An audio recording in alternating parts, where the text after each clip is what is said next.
Hello! Ja tänään me käydään lantionnoston tekniikka läpi, eli yksi suosituimmista pakaraliikkeistä. Rehellisesti mä saan oikeasti tosi usein, ihan niin kuin DM:ssäkin, viestiä ihmisiltä, että miksi lantionnosto tuntuu mulla alaselässä, miksi lantionnosto tuntuu mulla etureisissä, tai miten mä saan lantionnoston oikeasti tuntumaan siellä pakarassa. Lantionnostoahan pidetään sellaisena pakaroiden kuningasliikkeenä ja syystäkin, mutta tää on myös liike, minkä osa tekee ihan miten sattuu.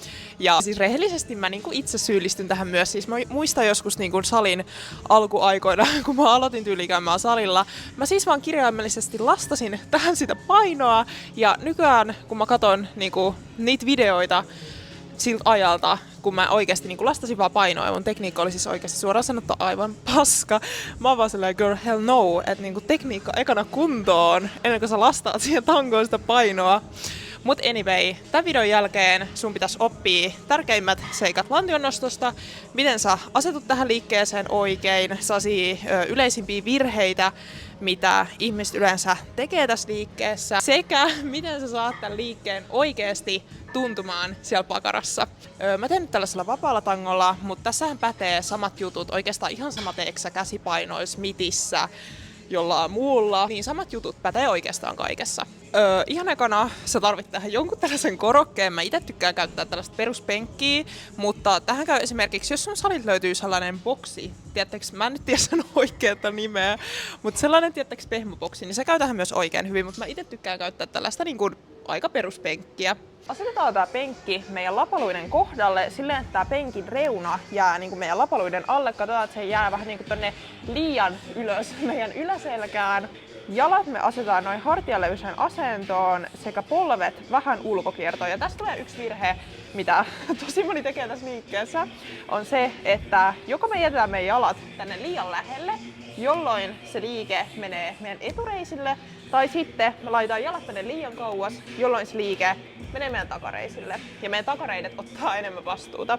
Hyvä nyrkkisääntö tässä on se, että kun sä menet tähän yläasentoon, niin sä näet tässä, että sun polveen jää noin 90 asteen kulma.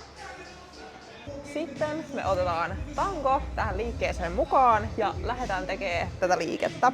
Ja tässä liikkeessä tosi tärkeä juttu muistaa on se, että pidetään se meidän keskivartalo tiukkana koko tämän liikkeen ajan. Lähdetään nostaa tätä tangoa ylös. Täällä hyvä supistus pakarassa ja rauhallisesti, hallitusti alas. Hyvään venytykseen ja takaisin ylös hyvään supistukseen. Täällä ylhäällä pidetään pieni stoppi ja hallitusti keskivartalo tiukkana alas.